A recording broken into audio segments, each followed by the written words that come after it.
అందరికీ నమస్కారం.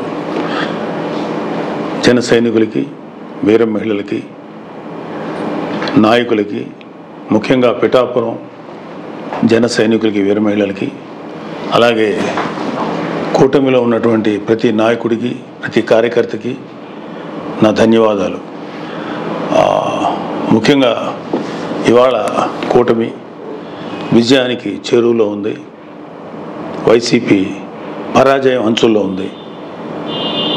సో ఎప్పుడైతే ఒక మనిషి పరాజయం అవుతాడు అని తెలియగానే ఒక రకమైన ఫ్రస్ట్రేషన్ ఉంటుంది. ఒక కైండ్ ఆఫ్ వైలెన్స్ చేయడానికి, గొడవలు చేయడానికి సన్నద్ధులు అవుతుంటారు.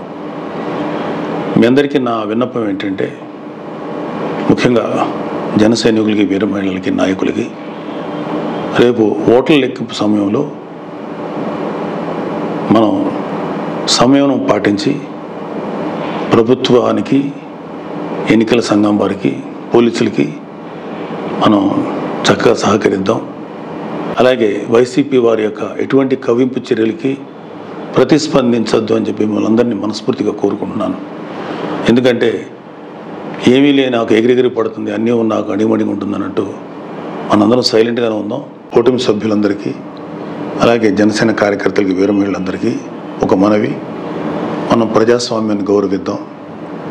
ప్రజాస్వామ్యానికి వ్యతిరేకంగా మనం ఏం చేయొద్దు. పోలీసులకి, ఎన్నికల సంఘానికి సంపూర్ణంగా సహకరిద్దాం.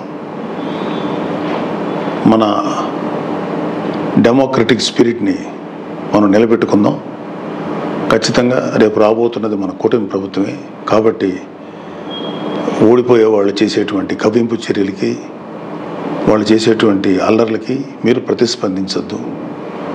Thank you very much. All the best.